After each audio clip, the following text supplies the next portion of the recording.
We are rocking and rolling. It is rapid fire time on Budweiser's weekday sports beat. We've got maybe 20 minutes here to go, a little bit less than 20 minutes. We will do what we can. Before I get to the first question, TD4ND in the YouTube chat, Jesse, has a question for you. When will we see the first whiteboard of the season? Are you officially committing to whiteboard this season? Yep, you'll catch first whiteboard week 1. Start right. Talking about, Miami. Week 1 leading up to the game. Correct. Okay. All right. Looking forward to it. That game is on, obviously, Saturday. So it's on Sunday. Oh, really? Sunday? Yes. So it'll be Sunday. So it still doesn't change. My first week of the show, or first show of that game week, will be Monday. So I would maybe expect something that Monday. Yes. Double fill in the blanks on this first question. Notre Dame's biggest savages on each side of the ball this season will be blank and blank. Will be Jeremiah Love and Don Schuler. Expand. I mean, we're not that short of time. I think Jeremiah Love is pretty self-explanatory. I think he's the most explosive, physical, just threat on the offense. I think he'll be the best overall offensive player, and really just provide that security to CJ Carr, Kenny Menchie, for a young quarterback. So definitely Jeremiah Love on the offensive side of the ball. Defensive side of the ball, I have to go with Don Schuler. I think he's great in coverage. I think he's has the willingness to come downhill and fill the gap as a runner. In the run game. To me, there's nothing more savage than a defensive back who can pick you off, but can also come downhill and really tackle you in open space. So to me, that's a savage, someone who can take the ball away, but also limit you in the run game downhill. I like that. I was ready for you to list off like 45 different guys on the roster, considering your history. Jeremiah Love is kind of a lock. I tell you who I think is going to be another one, regardless of the size of his role, maybe because he's going to have potentially limited opportunities. I'm going to go with Aeneas Williams. Like any of the 3 running backs, Love, Price, Williams, I think those guys are going to be total savages. Like DJ is saying Billy Schrauth on the offensive line. I don't think you could go wrong with that one either. But I think we're like, if we were doing Good Morning Football and we were doing college edition of Angry Runs, I think we're going to see some angry runs from Notre Dame's 3 running backs this season. And Aeneas might be like the one at the top of the list because, again, he's going to have a lot more to prove this year with the opportunities that he gets. I like a Don Schuler. He was on my list as well. Drake Bowen was on my list. I'm going with KVA, though, Kingston Viliamo Asa. I think that he is going to be a Tasmanian devil for Notre Dame when he's on the field playing linebacker. I think he plays the most savage. Drake Bowen plays, again, don't take this the wrong way, but in comparison, a more conservative game. He's going to wrap you up. He's going to take you down. Yeah. KVA has that ability to just give you those show-stopping, like, wow hits. Like he can really come after you.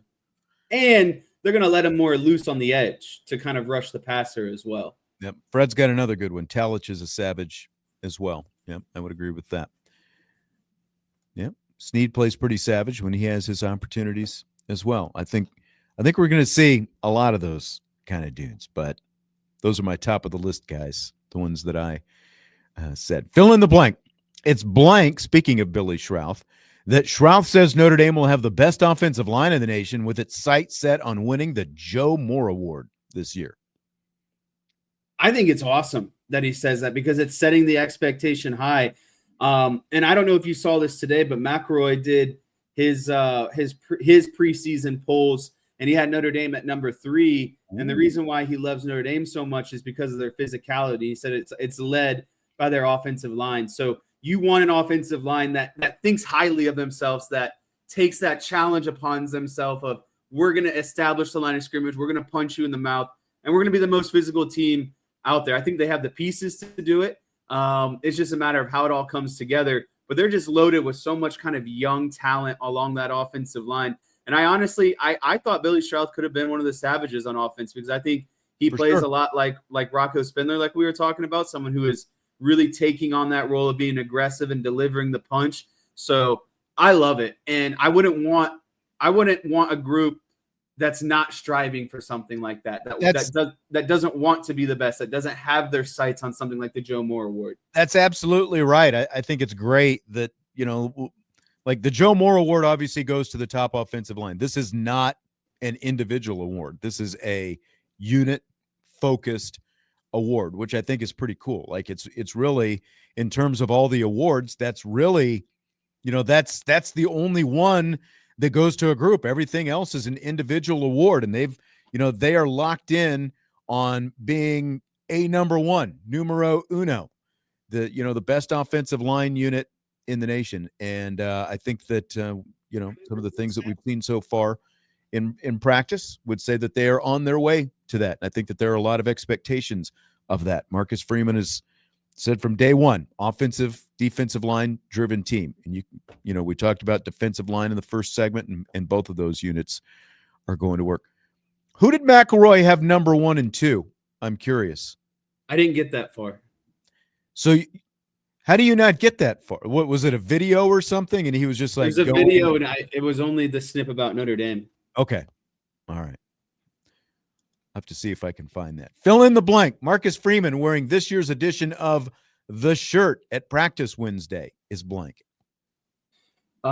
Is great for how do I say this? Like campus camaraderie, right? Like Marcus Freeman's out there wearing the same shirt as everyone else, yet John Gruden opens up a box today of swag never seen before. And that's usually what you see with Marcus Freeman, is you see stuff that he's wearing all the time that's out of the ordinary, that no one else can find. But finally, for once, he's wearing the most common shirt that literally everyone on campus can get. So I don't know if it was strategic, but when the head football coach wears the shirt that everyone can find in the bookstore, I think that's just great for kind of overall, the message of Notre Dame football. Yeah, I mean, it is the shirt. And I'll say this, no matter what T-shirt he's wearing, I feel like the guns are a little bit bigger for Marcus Freeman this year. Everything, I was walking up to the Irish Athletic Center for practice last weekend. I think it was on Saturday, and he was coming from the Goog, and he was, walking down the sidewalk into the building, and he's always obviously been in pretty good shape, but I feel like he's worked a little bit harder this offseason. So he's filled it out, and to wear the shirt is like, you're just putting it over the top. It's great advertising. And I think that, you're like, he's getting ready for that Irish wear green game even earlier than everybody else wearing it to practice. It's the first time I think I've seen him wear the shirt at a practice in his time so far. Doesn't mean he never has, because it's not like we're out there for every practice.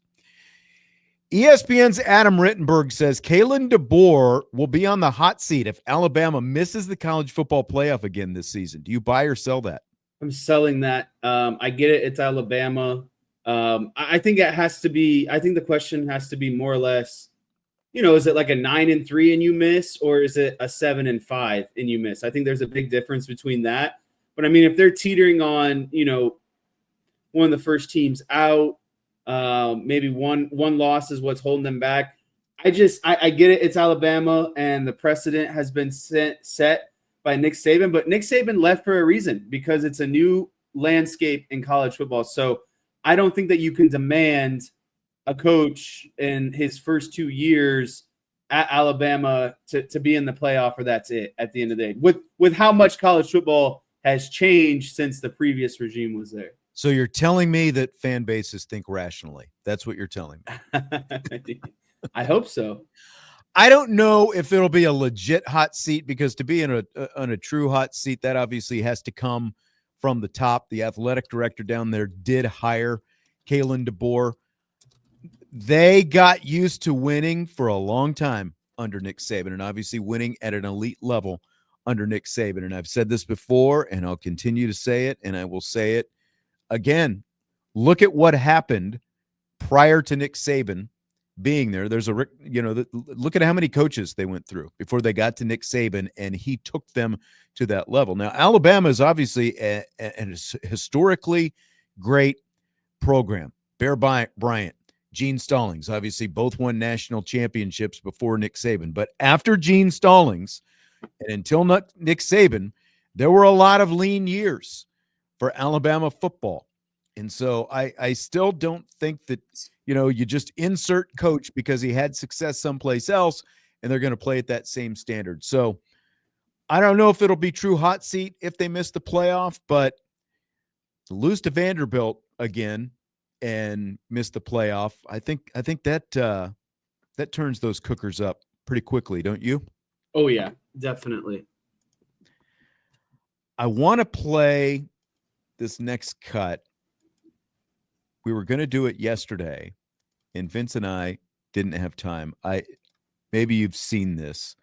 I thought it was pretty funny. Longtime Cleveland Browns reporter Mary Kay Cabot was inducted into the writers' wing of the Pro Football Hall of Fame over the weekend. Cabot has been on that beat since 1988 and covered Bill Belichick when he was the head coach of the Cleveland Browns back in the 90s. She had a little fun with Belichick during her induction speech. Bill Belichick was the first Browns coach I ever covered. You see, if you start out with Bill Belichick, no one can rattle you after that. If Bill didn't like something I wrote, he'd call and yell at me.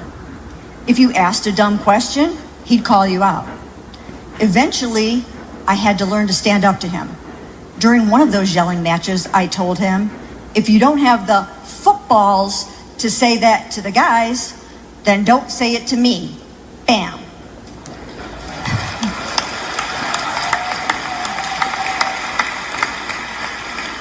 But now, I totally understand why Bill gave me such a hard time. I was 28 at the time, and he just couldn't relate to a woman that old.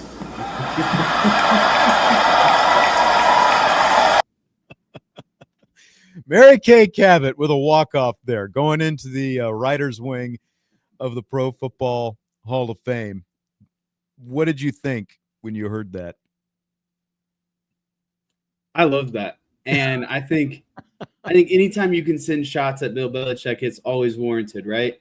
But it kind of shows, kind of how prolific her career is at the same time, because everyone, remembers Belichick obviously early on with the Browns and it not being the most super successful situation. But there's no better person, I think, than getting broken in by Bill Belichick. If you can deal with Bill Belichick, I think you can deal with just about anyone. So it was kind of her impromptu training that she didn't even know.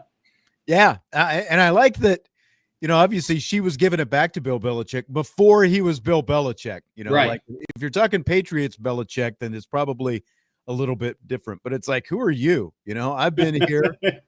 I'm just doing my thing. She has actually been on this show before. We had her on back after DeShone Kizer was drafted by the Cleveland Browns and, talked about him and, opportunities for him. Obviously things didn't work out, but she was great and a great literally you're going into the Pro Football Hall of Fame and you get to zing one of the greatest coaches of all time. Like, how great is that?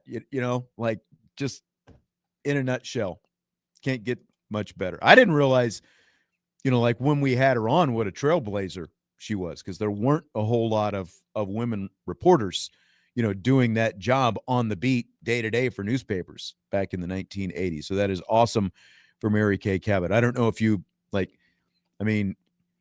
I guess now I know you probably don't get the what is it, the Cleveland Plain Dealer. I'm sure you don't get it delivered to you. Do you read any Browns stuff there in town? Yeah, I mean, there's still stuff that pops up on my social media. And she's one of the first. She's kind of like the Browns beat reporter. Like if something big happens, she's usually the first one to post about it on social media. So I definitely recognize the name and face. Yep, for sure. I actually got SeatGeek notification trying to hit me up for Cleveland Browns tickets because we went to the Browns Cowboys season opener last year. So yeah, so they think that I'm a a Browns fan still. We do have NFL preseason games going on tonight. 3 preseason games, including Colts Ravens, which will be right here on Sports Radio WSBT. How into preseason games are you? Where does it hit on your scale? So I'm not super into it. I'll watch the Cowboys games, obviously, just to kind of see, what's going on. Maybe some guys that are going to make the back end of the roster and hopefully kind of be on the field.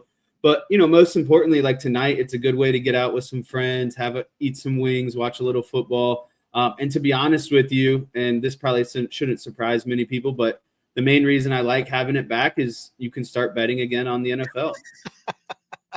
Well, and in terms of the Colts game tonight, probably a good chance we're going to see Riley Leonard. Yeah, I've heard he's already established himself as a third-string quarterback, and when you got Daniel Jones, who sucks in front of you, and Anthony Richardson, who hasn't really proven himself, these are important games for Riley Leonard. He could find himself, maybe into a backup or even a starting role. Who knows? I think in Indianapolis, nothing is off the table at the quarterback position right now. I think that, as Justin is asking in the YouTube chat, is Riley expected to get a few snaps? I think he's going to get most of the second half the way it sounds. I think that it sounds like Richardson's going to start. Jones is going to come in after him. It sounds like those two guys will get like each around a quarter in the first half. I think Riley Leonard, I don't know what they've got in terms of a number 4 guy out there. He'll probably get to play at least a quarter tonight, if not more, in the second half. So, again, it's here on Sports Radio WSBT, and it'll also be televised on NFL Network. We are winding down. The show's going to end here in just a minute or so. Tommy wants to know if we can just kick it old school and stay on YouTube after cutting off from the radio. Unfortunately, Tommy, because I am in the studio where things are broadcast, they've got to get in here to operate that Colts game after I leave. So I can't just sit here and keep doing the show. That is some good food for thought for the next time we get potentially some kind of conflict like this. If we're going to be cut off at only an hour, maybe I just stay home and do the show there, and someone comes in and pushes buttons here so that we can continue on the YouTube. That is not a bad suggestion. One of the better suggestions Tommy has had. Craig says the whiteboard needs a sponsor. I mean, everything needs a sponsor. Yeah. Right? More sponsor, more dollars. That's right. All right. Well, that is going to do it for tonight. A short show. Once again, we got in some Al Washington comments. We got in some rapid fire, short and sweet. We got a little bit of everything. Jesse, drive safely, and I will see you soon here in South Bend. Yes. Happy anniversary, by the way. Oh, thank you. And happy anniversary to my wife, Stacy, as well as to Vince and Kristen D'Addario. 32 years for my wife and I tonight. I will see you soon. Indianapolis Colts football. Colts Ravens is coming up next on WSBT.